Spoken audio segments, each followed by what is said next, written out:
Shalom. Sekali lagi shalom. Baik Bapak, sama Pak Ibu lagi, saya sudah biasa di jemaat. Oke. Baik, langsung saja saya berterima kasih kepada pemuda dan kepada kita semua yang telah hadir sore ini memenuhi undangan dari pemuda NGICC dari Nazaret Youth di tempat ini, dan terima kasih buat kalian dan teman yang hari ini bergabung bersama kami lagi. Nah, kita langsung buka firman Tuhan dalam Matius pasal 14 ayat 26 sampai 29 dengan tema rahasia berjalan di atas air. Saya ingin orang-orang muda menangkap visi Tuhan ini, rahasia berjalan di atas air. Kita baca, saudara, baik kita berdiri, kita baca langsung saja pada ayat 25. Saya menyingkat waktu, kita langsung ayat 25. 1, 2, 3 yang keras orang-orang muda. Kira-kira jam 3 malam datanglah Yesus kepada mereka berjalan di atas air. Ketika murid-muridnya melihat dia berjalan di atas air, mereka terkejut dan berseru, "Itu hantu!" lalu berteriak-teriak karena takut. Tetapi segera Yesus berkata kepada mereka, "Tenanglah, aku ini, jangan takut." Ayat yang ke 28. Lalu Petrus berseru dan menjawab dia, "Tuhan, apabila engkau itu, suruhlah aku datang kepadamu." "Berjalan di mana?" "Di atas air." Kata Yesus, "Datanglah." Maka Petrus turun dari perahu dan berjalan di atas air mendapatkan Yesus. Ayat yang terakhir, 1, 2, 3. Tetapi ketika dirasanya tiupan angin, takutlah ia dan mulai tenggelam, lalu berteriak, "Tuhan, tolonglah." Silakan duduk teman-teman. Saudaraku yang diberkati Tuhan, teman-teman, saudara-saudara lihat di sini ada catatan Alkitab yang sudah ulang kali kita baca, kita dengar tentang Petrus berjalan di atas air. Ada dua pribadi yang berjalan di atas air. Satu Yesus dan satu siapa? Petrus. Kalau Yesus berjalan di atas air itu sudah biasa, tapi Petrus berjalan di atas air itu sesuatu yang luar biasa. Begini, teman-teman muda, kita sudah biasa jalan kehidupan ini normal. Maksudnya begini, saudara, kalau ada orang hebat lalu dia jadi orang hebat lagi, itu sudah biasa. Itu saya sebut sebagai jalan normal. Tapi ketika ada orang muda yang tidak punya something, tidak punya sesuatu, lalu kelak dia menjadi orang yang luar biasa, ini yang saya istilahkan dia bisa berjalan di atas air. Perjalanan hidup kalian tidak boleh biasa-biasa. Perjalanan orang muda harus jadi orang yang luar biasa. Katakan amin. Saudara, begini, ketika tadi saya lihat teman-teman tadi, saya teringat ya kira-kira 20-an tahun yang lalu saya juga seperti kalian. Saya duduk seperti kalian dan saya punya mimpi untuk menjadi orang, dalam tanda kutip, orang yang luar biasa. Nah, tetapi saya sadar pada waktu itu saya adalah seorang yang something, seorang yang nothing, yang tidak punya dasar untuk bisa melihat masa depan. Pertama, saya orang yang bodoh di kelas. Saya bukan orang yang pintar, jadi saya tidak berani menatap masa depan. Yang kedua, saya terlahir dari keluarga yang susah. Ya, saya papa saya bangkrut dan kami akhirnya hidup dalam kesusahan. Jadi untuk melihat sesuatu yang luar biasa itu bagi saya gelap, sesuatu yang tidak mungkin. Tapi saya mau bilang sama saudara, hari ini ketika Anda setia dengan Tuhan, Anda bisa berjalan di atas air. Katakan amin. Katakan amin. Saudara, yang saya maksudkan dengan berjalan di atas air adalah hal-hal ini. Berjalan di atas air adalah bicara tentang sesuatu yang tidak mungkin. Ya, kecuali orang yang bikin akrobat atau sulap baru dia bisa berjalan di atas air. Tapi itu pun katanya merupakan tipuan-tipuan.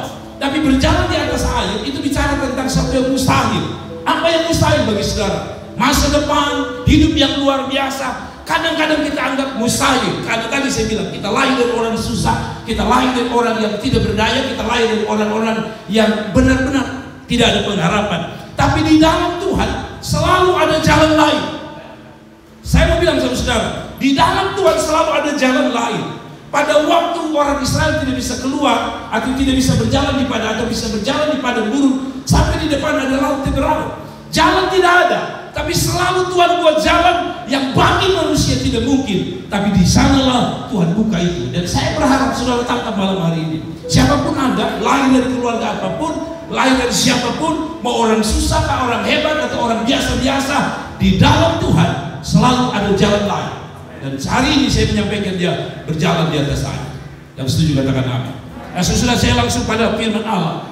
Bagaimana supaya kita bisa berjalan di atas air? Nah, sebelumnya saya mau sampaikan saudara kembali, berjalan di atas air bukan bicara tentang mustahil. Berjalan di atas air bicara tentang sesuatu yang kita anggap tidak mungkin, sesuatu yang kita anggap tidak bisa.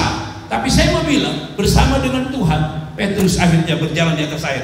Tunggu sebentar supaya saudara lebih memahaminya. Tapi mari kita lihat apa yang saya maksud berjalan di atas air. Berjalan di atas air adalah pekerjaan yang sulit, dan hanya orang tertentu yang bisa berjalan di atas air dalam melawan kemustahilan. Maksudnya begini, tadi saya bilang, kalau saudara baca ayat-ayat pertama dari cerita ini, itu Alkitab mengatakan Yesus menyuruh para murid nyebrang.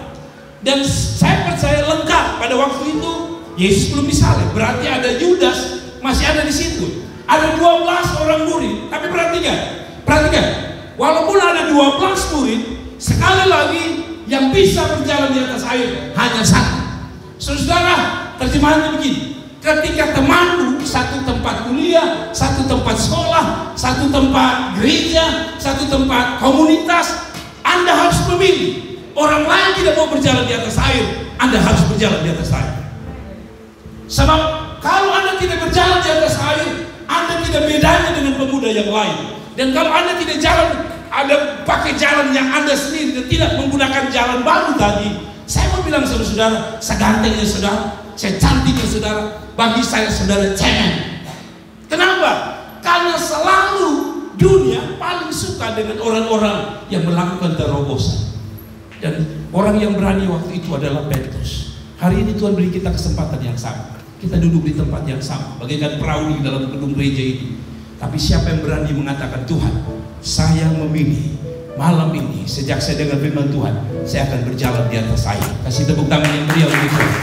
Nah, 4 hal yang membuat Anda bisa berjalan di atas air, di atas kemustahilan. 1, buang rasa takut yang mengganggu hidup. Pertama rahasianya adalah buang rasa takut yang mengganggu saudara. Orang tidak bisa berjalan di atas air karena ada rasa takut. Alkitab jelas bilang, coba kita baca saudara. Di situ dikatakan begini. Saudara lihat ini baik-baik. Kira-kira jam 3 malam datanglah siapa? Yesus kepada mereka berjalan di atas air. Ketika murid-murid melihat dia berjalan di atas air, perhatikan, mereka terkejut dan berseru, itu hantu. Lalu berteriak-teriak karena apa? Takut. Tapi segera Yesus berkata kepada mereka, tenanglah, aku ini, jangan takut.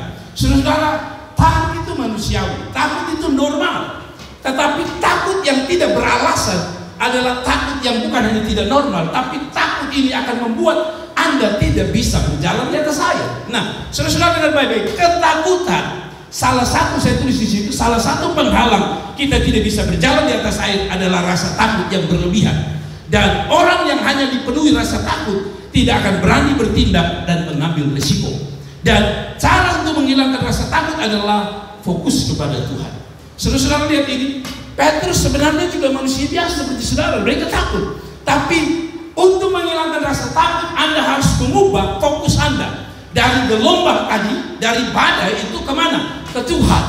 Nah, saudara-saudaraku yang diberkati Tuhan, saya pada waktu saya masih SD tahun 1986, tahun 1986 saya SD atau SMP kelas 1 saya lupa persis. Tetapi saya ingat ada satu berita yang kalau saudara lahir pada zaman itu, ada satu berita mengenai satu pesawat ulang-alik yang bernama Challenger. Saya bisa kasih tunjuk gambarnya.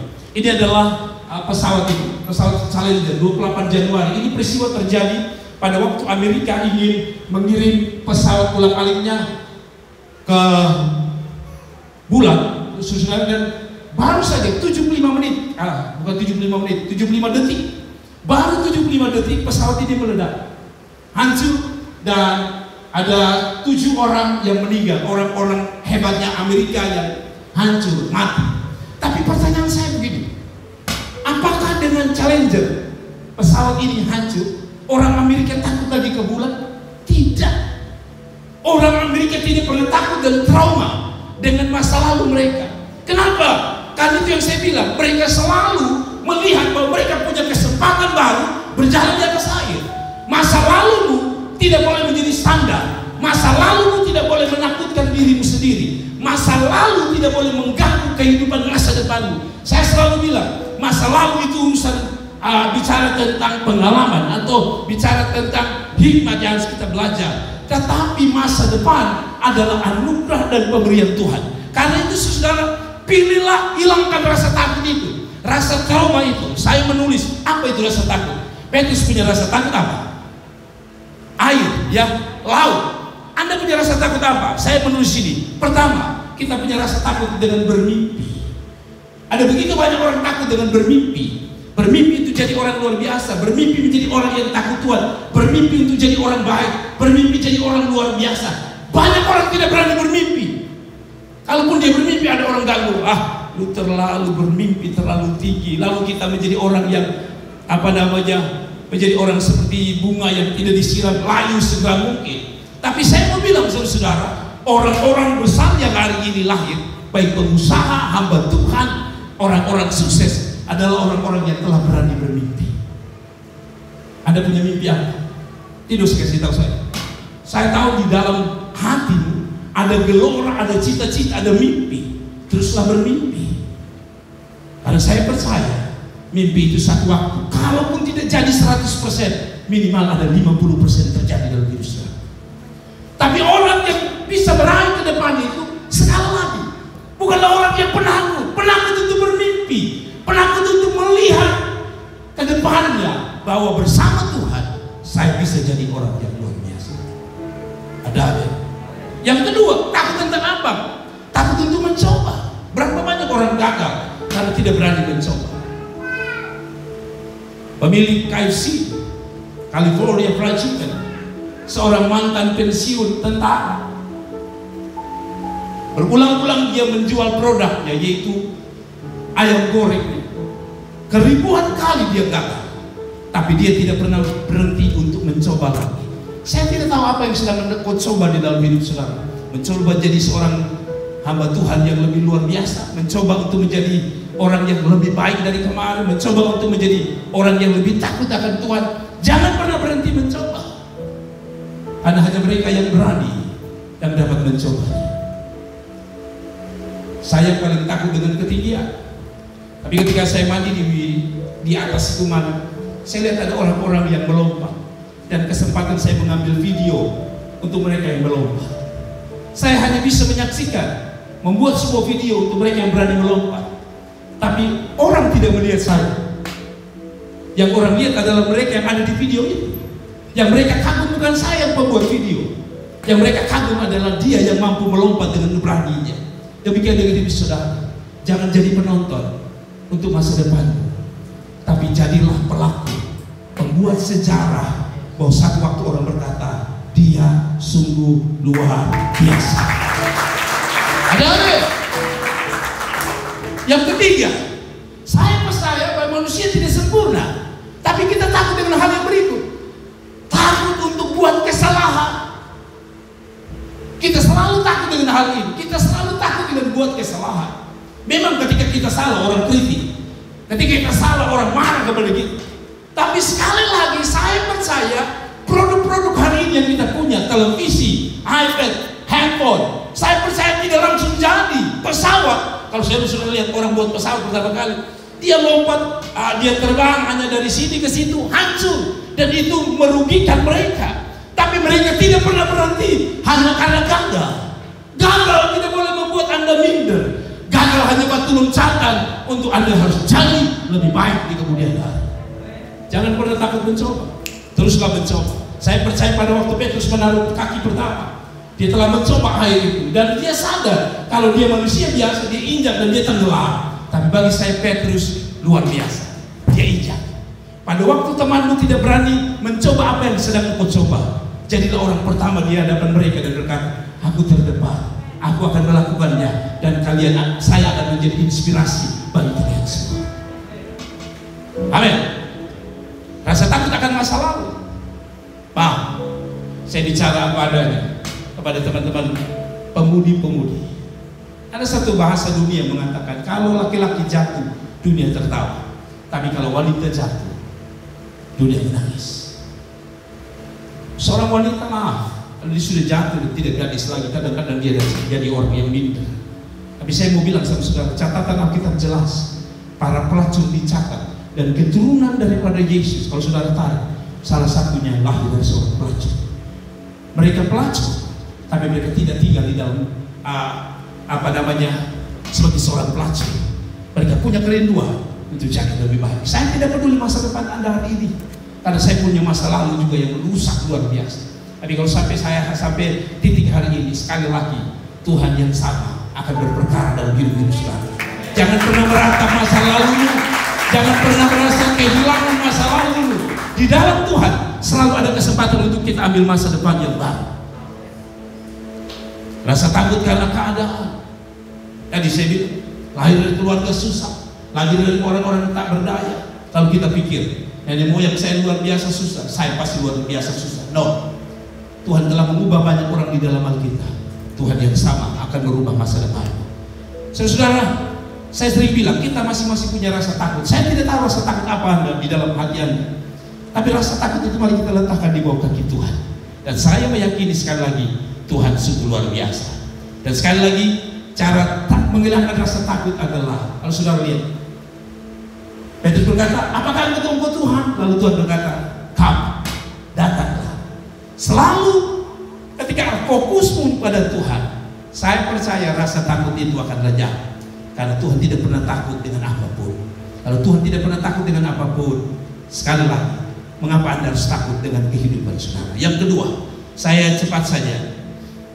Saudaraku yang diberkati Tuhan, yang kedua, firman Tuhan, poin yang kedua adalah rahasia bisa berjalan di atas air adalah bertindak dan melangkah sesuai firman Tuhan. Lalu Anda bisa berjalan dalam hidup Anda mencapai goal-goal Anda kalau Anda berjalan sesuai firman Tuhan. Coba kita baca ayat yang ke-28. Mari kita lihat ayat 28. Menarik. Lalu Petrus berseru dan menjawab dia, Tuhan, perhatikan, apabila engkau itu, suruhlah aku datang kepadamu. Kata suruhlah, garis bawahi kata itu. Suruhlah artinya perintah. Kalau itu engkau Tuhan, suruh perintah saya ke sana. Dan bukan hanya itu, saudara-saudara lihat di dalam ayat yang ke-29 lebih menarik. Tadi Tuhan bilang, kau datang, inilah aku. Apa artinya? Petrus sekalipun dia sudah mengalami rasa takut dengan fokus kepada Tuhan, tapi Petrus juga manusia biasa. Dia tidak akan berani jalan kecuali dia bilang begini, kecuali engkau yang suruh, kecuali engkau yang perintah, kecuali engkau yang berfirman. Saya mau bilang saudara-saudara, kalau Tuhan berfirman, Tuhan akan menggenapinya. Kalau Tuhan yang berfirman, tidak ada dusta di sana. Kalau Tuhan yang berfirman, ada sesuatu yang dia kerjakan luar biasa.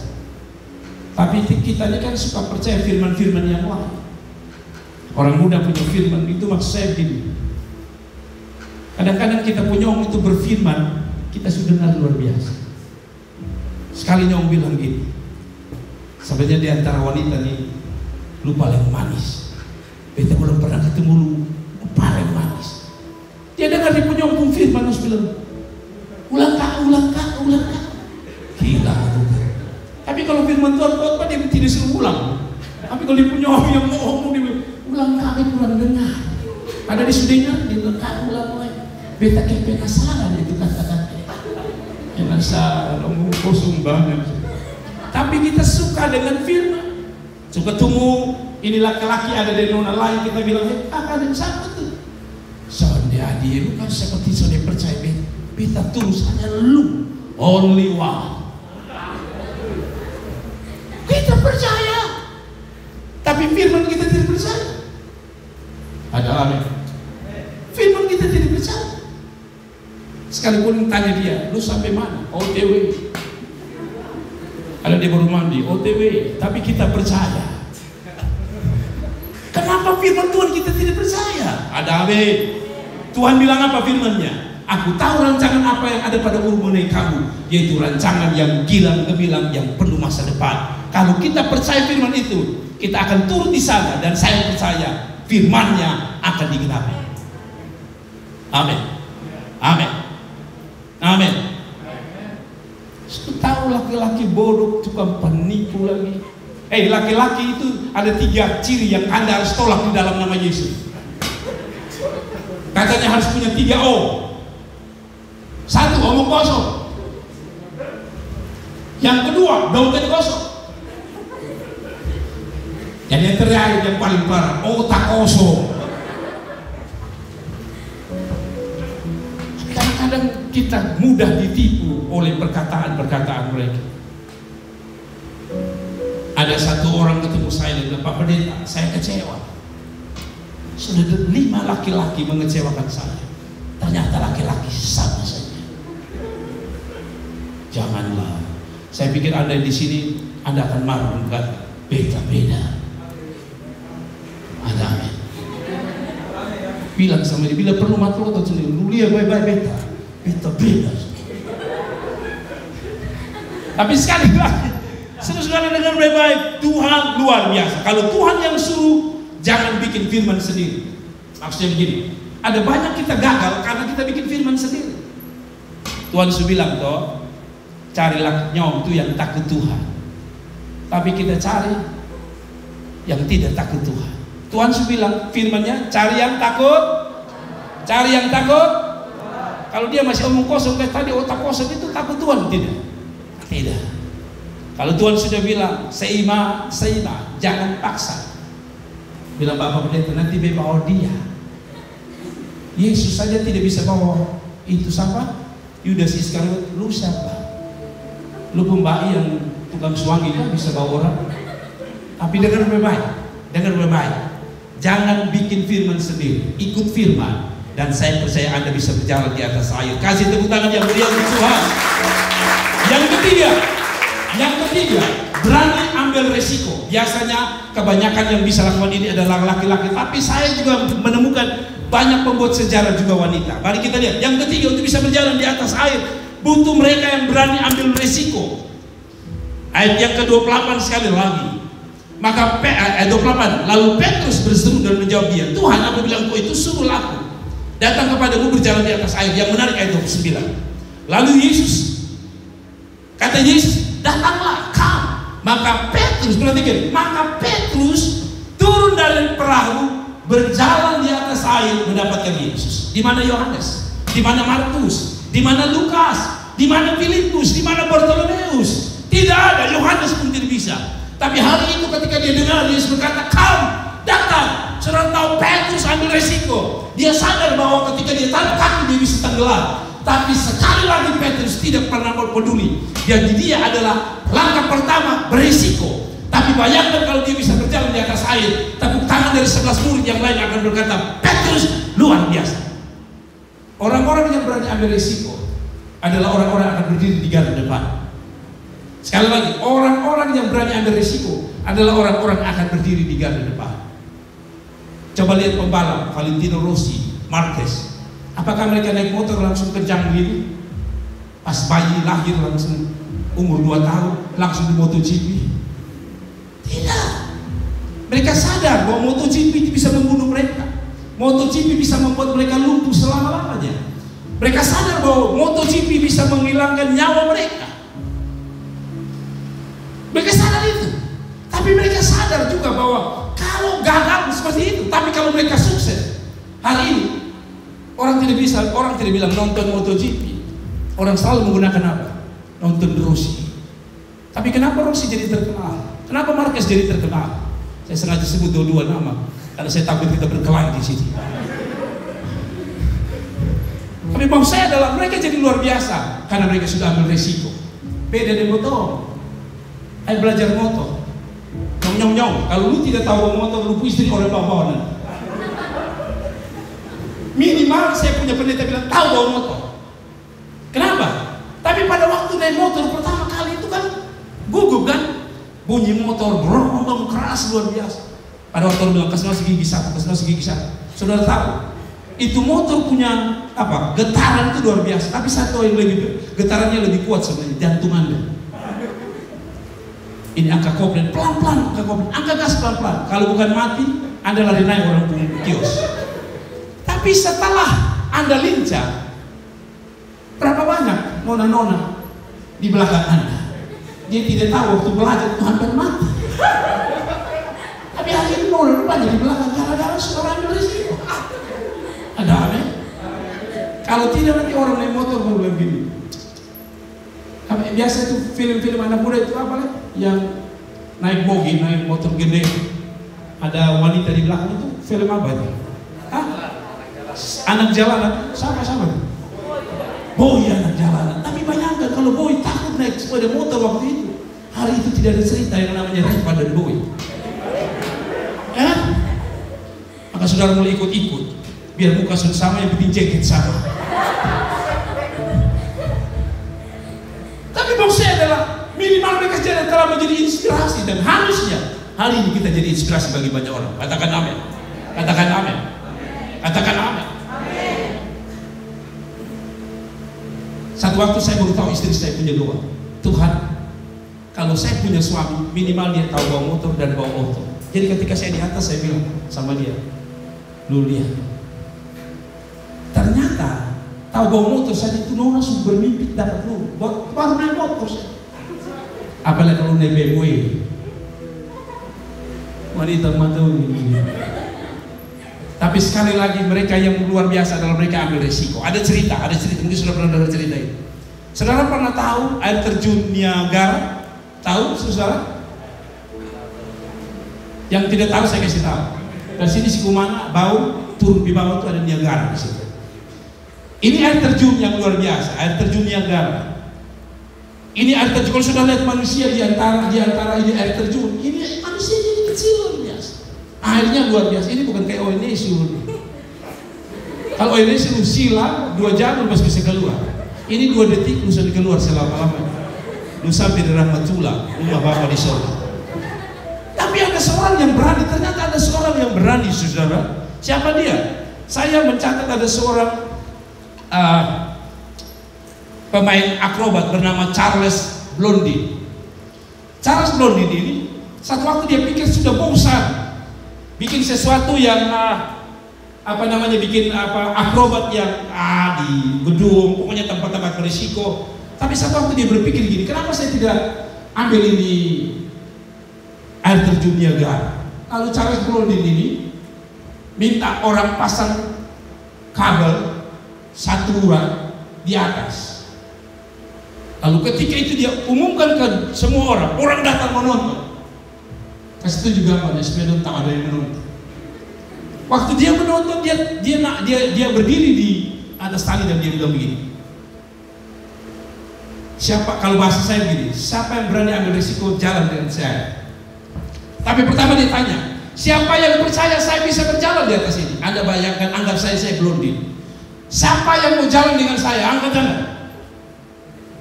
Satu bilang, Bapak, masalah undangan sejalan, Bapak. Sebelum kami Bapak jalan situ bahaya. Tapi Blondin mengatakan lagi, siapa yang percaya saya bisa jalan di atas kabel 1 urat ini? Siapa yang percaya? Tidak ada yang percaya. Blondin lalu mulai jalan di atas air terjun Niagara. Tentu tidak lari. Masih dia jalan cukup berhati-hati. Lalu sampai di ujung, orang tepuk tangan dan dia berkata, siapa yang percaya saya bisa berjalan di atasnya? Semua orang berkata, luar biasa, kami percaya. Lalu Blondin mengatakan, kalau kamu percaya, siapa yang berani jalan digendong oleh saya? Ada yang berani? Ada yang berani? Jalan di jembatan ini, saya lihat jantung mau terbebas. Tidak ada yang berani. Tapi ada seorang anak kecil berteriak, saya, orang kata, anak kecil seperti Willy berkata, saya mau digendong. Yang perkasa-perkasa hari itu jadi bencong semua. Yang tato buaya jadi cicak lari semua. Ketakutan. Anak itu naik. Lalu Blondin menggendong anak itu berjalan. Dan orang bertepuk tangan. Tidak sampai di situ. Ketika sudah selesai, orang cari anak kecil. Lalu tanya, kenapa kamu berani? Utang bodoh satu, Bapak tidak marah kan? Lalu dia berkata, tidak. Kok kenapa kamu berani? Ya saya berani. Karena saya percaya dengan dia. Kenapa kamu percaya dengan dia? Karena Blondin itu bapak saya.